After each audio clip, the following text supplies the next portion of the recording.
Pada bulan Mei 2010, di desa kecil Xinghua yang terletak di pinggiran Heilongjiang, sebuah kota di provinsi Hongjiang yang terletak di timur Laut Cina, seorang perempuan berjalan ke kantor polisi setempat. Dua saudara laki-lakinya telah menghilang beberapa hari sebelumnya, dan gadis itu ingin menunjukkan kepada polisi beberapa pesan teks yang dia terima dari ponsel salah satu saudara laki-lakinya, Liu Xiubin, yang membuatnya yakin ada sesuatu yang tidak beres. Xiubin menulis bahwa dia secara tidak sengaja telah membunuh kakak laki-laki pertama setelah mendorongnya saat bertengkar, dan karena itu dia meninggalkan desa. Anehnya, pesan itu disusun menggunakan tata bahasa dan tanda baca yang benar. Sedangkan Xiubin sendiri buta huruf dan hampir tidak bisa menulis namanya sendiri. Karena itu, dia yakin orang yang mengiriminya pesan itu pasti bukan kakaknya. Kakak tertua, Liu Xiuyin, telah dilaporkan hilang oleh adiknya pada tanggal 27 April. Dia berusia 65 tahun dan bekerja sebagai juru masak di lokasi konstruksi. Xiuyin tidak masuk kerja pada suatu pagi, dan keluarganya melaporkan ketidakhadirannya ke polisi. 3 hari kemudian, keluarga tersebut kembali untuk melaporkan bahwa kakak lelaki kedua, Liu Xiubin, yang lebih muda 20 tahun dari Liu Xiuyin juga hilang. Saat itu, Xiubin sedang mengalami masalah rumah tangga dengan istrinya, sehingga ketika dia meninggalkan rumah, seluruh keluarga berasumsi dia pergi mencari istrinya.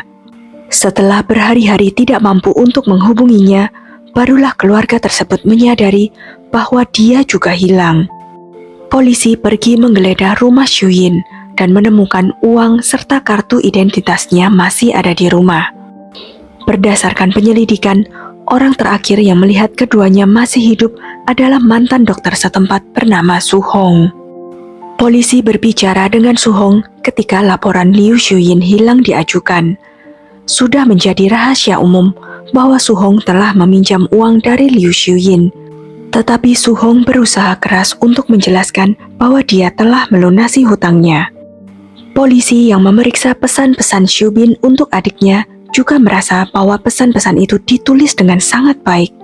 Mereka juga memperhatikan bahwa pesan-pesan terakhir beberapa kali menyebutkan Su Hong adalah orang terakhir yang melihat kedua bersaudara itu masih hidup agak terlalu kebetulan. Sehingga polisi kembali ke rumah Su Hong untuk menanyainya sekali lagi. Mereka bertanya kepadanya tentang terakhir kali dia melihat kedua bersaudara itu. Su Hong menjelaskan bahwa dia hanya bertemu mereka untuk melunasi hutangnya dan kemudian mereka pergi.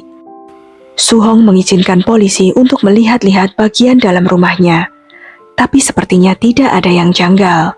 Sebelum pergi, polisi yang masih curiga bertanya apakah mereka bisa melihat gudang bawah tanah tempat menyimpan sayuran-sayurannya. Ketika Su Hong menjawab bahwa dia tidak punya gudang bawah tanah, kecurigaan semakin menguat. Di pedesaan kecil di Cina, gudang bawah tanah adalah suatu kebutuhan. Jika apa yang dikatakan Su Hong benar, rumahnya akan menjadi satu-satunya properti di desa itu tanpa punya gudang bawah tanah. Saat hendak pergi, petugas melihat sekeliling halaman rumah untuk melihat apakah Su Hong berbohong atau tidak. Mereka segera menemukan sebuah lubang tertutup dan bau yang datang dari area tersebut, meyakinkan polisi bahwa gudang itu digunakan untuk menyimpan sesuatu selain sayuran. Ketika mengangkat penutupnya, polisi melihat bahwa di dalamnya berisi kombinasi pupuk kandang dan sampah yang membusuk. Petugas kemudian mulai menggali lubang tersebut untuk mencari tahu apa yang disembunyikan di balik tumpukan-tumpukan sampah dan pupuk. Melihat itu, Su Hong keluar dari rumah dan mencoba menghalangi pencarian. Tak lama kemudian, salah satu petugas melihat sepasang kaki manusia. Beberapa saat kemudian, petugas mengeluarkan 2 mayat yang bengkak dan membusuk. Tapi wajah-wajah itu masih dapat dikenali, dan mereka diidentifikasi sebagai Liu Xiuyin dan Liu Xiubin. Akan tetapi polisi belum selesai. Ketika kotoran dan sampah telah dikeluarkan dan masuk lebih dalam lagi, petugas menemukan satu set lengkap tulang-tulang manusia yang tampak jelas sudah ada di sana selama beberapa waktu. Polisi lalu bertanya kepada Su Hong siapa pemilik tulang-tulang itu. dan dia tidak berusaha menyembunyikannya. Su Hong dengan dingin menjawab bahwa itu adalah milik Li Xueying, saudara iparnya yang menghilang 5 tahun yang lalu. Saat diinterogasi atas dugaan 3 pembunuhan, petugas mengungkit nama Yang Bingtao, saudara ipar Su Hong yang menghilang pada tahun 2003. Tanpa menunjukkan banyak reaksi, Su Hong dengan santai mengakui bahwa dia adalah salah satu korbannya. Su Hong lahir pada tahun 1970 dan merupakan anak tertua. Ia telah menghabiskan sebagian besar hidupnya tinggal di desa kecil Singsan. Orang tuanya adalah petani yang bekerja keras untuk memberikan anak-anak mereka kehidupan terbaik yang mereka bisa. Su Hong berjuang keras dalam pendidikannya, dan pada usia 16 tahun setelah lulus dari SMA, dia diterima di sekolah tinggi jurusan kesehatan di kota terdekat Ning'an. Su Hong lulus pada usia 20 tahun dan membuka klinik kesehatan kecil di desanya. Hal ini menjadikannya orang pertama yang dihubungi oleh para penduduk desa yang menderita masalah kesehatan. Walaupun sebelumnya Su Hong berambisi bekerja di sebuah rumah sakit di kota, tapi akhirnya dia memutuskan untuk tinggal di desanya karena seorang pria. Saat SMA, Su Hong jatuh cinta dengan siswa lain bernama Wang Ye. Tidak seperti Su Hong, Wang Ye tidak terlalu peduli dengan pendidikannya dan puas dengan menjadi seorang petani. Tak lama setelah Su Hong membuka klinik kesehatan, dia menikah dengan Wang Ye, meskipun orang tuanya kurang menyetujuinya. Mereka merasa perbedaan latar belakang pendidikan dari pasangan tersebut akan menimbulkan masalah dalam pernikahan mereka. Kekhawatiran orang tuanya dengan cepat menjadi kenyataan. Setelah menikah, Wang Ye sering berselingkuh. Rumor tentang perselingkuhan Wang Ye menyebar dengan cepat ke seluruh komunitas desa kecil itu. Tapi meskipun merasa terhina dan dikhianati, Su Hong masih berusaha menyelamatkan pernikahannya yang gagal dan menjadi hamil. Dia meyakinkan dirinya bahwa dengan memiliki anak akan mengubah suaminya.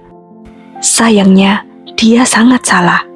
Tak lama setelah kelahiran putrinya, Wang Ye meninggalkan istri dan anaknya. Ia melarikan diri ke provinsi Zhejiang. Di lain pihak, Su Hong masih berharap bahwa suatu hari nanti Wang Ye akan kembali padanya. Namun 2 tahun setelah mereka ditinggalkan, Su Hong mendapati bahwa Wang Ye telah memiliki sebuah keluarga lain dan tidak memiliki rencana untuk kembali.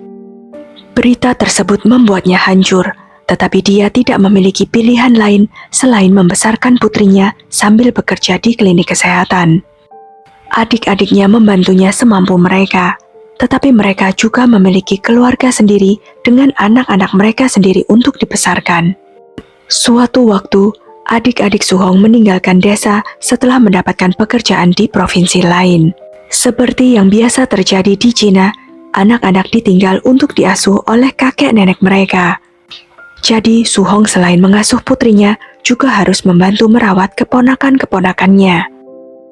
Meskipun posisinya sebagai dokter desa membuatnya mendapatkan rasa hormat dan penghargaan dari penduduk setempat, sebuah klinik kesehatan kecil di komunitas pedesaan yang miskin hanya memberikan sedikit imbalan finansial.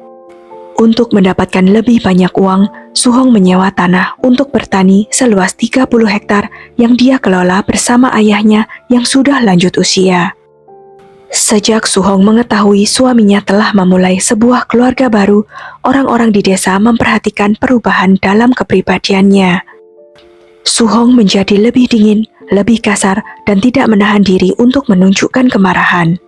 Dengan gabungan tekanan untuk menjalankan klinik kesehatannya, bekerja di lahan pertanian, serta membesarkan putri dan keponakan-keponakannya, perubahan kepribadiannya menjadi lebih nyata. Pada musim dingin di bulan Februari 2003, adik perempuan Su Hong kembali ke desa bersama suaminya, Yan Bingtao, untuk merayakan tahun baru. Ketika itu, Su Hong melihat ada yang tidak beres. Dia menyadari ada bekas luka yang tidak dimiliki adiknya sebelum meninggalkan desa. Su Hong menanyainya tentang bagaimana dia menerima luka-luka tersebut. Adiknya mengakui bahwa sejak mereka pindah ke Zhejiang, suaminya mulai minum-minum dan bermain dengan wanita lain. Ketika dia mengeluh tentang perilaku suaminya, dia akan mendapat pukulan. Kemudian dia meminta cerai pada suaminya.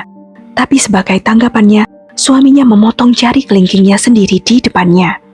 Itu membuatnya takut, dan sekarang dia sangat ingin menjauh dari suaminya.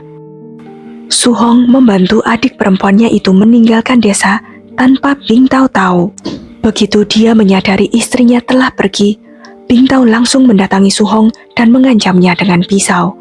Tetapi dia tetap menolak untuk memberitahu lokasi saudara perempuannya. Bing Tao lalu mengancam akan menyakiti putranya sendiri jika dia tidak memberitahu di mana istrinya berada. Su Hong yang teringat pada pernikahannya sendiri yang gagal, dengan penuh amarah menyerangnya. Dia mengambil botol bir kosong dari meja dan menghantamkannya ke kepala, wajah, dan leher Bing Tao yang mengakhiri hidupnya. Su Hong yang panik memberitahu ayahnya. Selanjutnya, tanpa ragu-ragu, ayahnya membawa mayat Bing Tao ke dalam trailer dan menyuruh putrinya untuk tidak memikirkannya lagi. Dia akan mengurus semua. Ayahnya kemudian membuang jenazahnya di tanah pertaniannya. Untuk menutupi hilangnya Bing Tao, Su Hong dan ayahnya memberitahu orang-orang bahwa Bing Tao telah pergi mencari kerja di provinsi lain. Su Hong mendapat ide untuk mengirim pesan kepada keluarga Bing Tao dari ponsel Bing Tao untuk meyakinkan mereka tentang kepergiannya. Pada tahun 2005, istri dari adik laki-laki Su Hong, Li Shuying, kembali ke desa karena rindu dengan anak-anaknya. Su Hong lah yang selama itu merawat kedua anak mereka agar pasangan itu dapat bekerja. Adik laki-lakinya itu memberinya sekitar 30 juta rupiah untuk mengganti biaya perawatan anak-anaknya. Pada awalnya, Su Hong senang adik iparnya itu datang kembali ke desa. Dia bisa beristirahat dari mengurus anak-anak. Tetapi hubungan itu segera berubah. Suatu hari di bulan November, ibu Su Hong pulang ke rumah dan melihat Xiu Ying sedang tidur dengan pria lain. Untuk menghindari rasa malu, orang tua Su Hong memutuskan untuk pura-pura tidak tahu. Su Hong pun berusaha menuruti keinginan orang tuanya, tetapi kemarahan menumpuk di dalam dirinya. Suatu hari, Sui Ying jatuh sakit karena flu parah, dan dia pergi ke rumah Su Hong untuk meminta bantuan. Meskipun ia membenci Sui Ying karena telah menipu adik laki-lakinya, Su Hong tetap memperlakukannya dengan baik. Namun, keadaan berubah drastis ketika Sui Ying meminta Su Hong untuk mengembalikan uang yang diberikan adiknya kepadanya. Sui Ying mengatakan bahwa dia kesulitan mencari pekerjaan di Zhejiang dan membutuhkan uang itu kembali. Su Hong memberitahunya bahwa dia telah menghabiskan uang itu untuk membeli pakaian dan biaya sekolah untuk anak-anak mereka. Kenyataannya, meskipun memiliki 2 anak, Sui Ying tidak pernah merawat mereka, sehingga tidak mengerti bagaimana uang itu habis dibelanjakan. Dia kemudian menyebut Su Hong serakah dengan mengatakan bahwa dia hanya ingin menyimpan uang itu untuk dirinya sendiri. Mendengar itu membuat Su Hong merasa terpuruk, karena dia telah mendedikasikan hidupnya untuk merawat seluruh keluarganya. Kemudian pada suatu malam ketika orang tuanya sedang keluar, Su Hong memutuskan untuk bertindak. Ia memasang infus dan menyuruh Sui Ying istirahat karena masih menderita flu. Saat adik iparnya itu tertidur nyenyak, Su Hong mengambil seutas tali dan menjerat leher Sui Ying hingga tidak bernafas. Kali ini Su Hong tidak meminta bantuan ayahnya. Dia menyeret tubuh Sui Ying keluar dan melemparkannya ke dalam gudang bawah tanahnya. Untuk menutupi, Su Hong memberitahu semua orang bahwa Sui Ying telah melarikan diri dengan pria lain. Dia menggunakan ponsel Sui Ying untuk mengirimkan pesan teks kepada keluarganya untuk menjelaskan kepergiannya. Pada saat inilah Su Hong mulai mengisi ruang bawah tanah dengan pupuk kandang dan sampah untuk menyembunyikan bau tubuh yang membusuk, serta membuatnya agar tidak ada orang lain yang mau masuk ke dalam. Bertahun-tahun kemudian, kedua orang tua Su Hong meninggal. Dia harus membesarkan 4 anak sendirian. Kerepotan ini ditambah dengan pekerjaannya di pertanian menyisakan sedikit waktu baginya untuk memperbaharui sertifikat medisnya. Hingga ia terpaksa menutup kliniknya, tetapi masih berpraktik secara ilegal dan sembunyi-sembunyi. Adik-adiknya membantu dengan mengirimkan uang sebanyak yang mereka mampu untuk membantu Su Hong membesarkan anak-anak. tapi dia hanya mendapat sedikit sisa untuk menghidupi dirinya sendiri. Situasinya memburuk ketika salah satu dari anak-anak itu menderita penyakit yang di luar kemampuannya untuk menyembuhkan. Dan kini ia memiliki tagihan pengobatan tambahan yang tidak mampu mereka bayar. Karena putus asa, Su-hong meminta bantuan ke salah satu keluarga kaya di desa tersebut. Su-hong berbicara dengan Liu Shuyin yang berusia 65 tahun, sudah bercerai dan tinggal sendirian. Ketika Su-hong meminjam uang kepadanya, Liu Shuyin memberitahunya, jika dia tidak bisa membayar kembali hutangnya, Su-hong harus melayaninya. Su-hong yang tidak punya pilihan, terpaksa menuruti tuntutan nafsu lelaki tua itu setiap saat. Akan tetapi kesepakatan itu segera diubah. Pada suatu malam, Liu Shuyin datang ke rumahnya bersama adik laki-lakinya, Liu Shubin. Dua bersaudara itu memberitahu Su-hong bahwa Shubin juga ikut menyumbangkan uang untuk pinjaman tersebut, dan Su-hong perlu membayarnya juga dengan melayaninya. Di titik inilah Su-hong memutuskan untuk mengakhiri penderitaannya. Ketika berikutnya Liu Shuyin datang ke rumahnya sendirian, Su-hong menawarinya sebuah pil untuk membuatnya perkasa. Pil itu sebenarnya adalah obat penenang yang kuat. Su-hong membuat lelaki tua itu tertidur lelap, dan dia menjerat lehernya dengan tali hingga tidak bernafas. Su-hong kemudian membungkus tubuh tidak bernyawa itu dengan selimut, menyeretnya ke gudang bawah tanah, dan membuangnya ke lubang itu. Keesokan harinya, sebelum ada orang yang menyadari Liu Shuyin hilang, dia menelepon Shubin dan menyuruhnya datang menemuinya malam itu. Kali ini, Su-hong menggerus beberapa pil obat penenang dan melarutkan bubuknya ke dalam segelas air. Shubin meminum air tersebut dengan tidak curiga dan segera pingsan. Su-hong sekali lagi menggunakan tali untuk menjerat leher Shubin hingga tidak bernafas. Ia lalu membungkusnya dengan selimut dan melemparkannya ke dalam gudang yang sama. Su-hong kemudian menghabiskan hari-hari berikutnya menutupi lubang itu dengan kotoran dan sampah untuk menutupi bau pembusukan. Ketika polisi pertama kali datang untuk berbicara dengannya tentang hilangnya Liu Shuyin, barulah Su-hong mulai mengirim pesan dari ponsel Shubin, dan pesan teks itulah yang akhirnya mengungkap perbuatannya setelah mengakui semuanya kepada penyelidik. Dalam pengakuannya kepada polisi, Su-hong mengklaim bahwa dikhianati oleh suaminya itulah yang mengubah dirinya.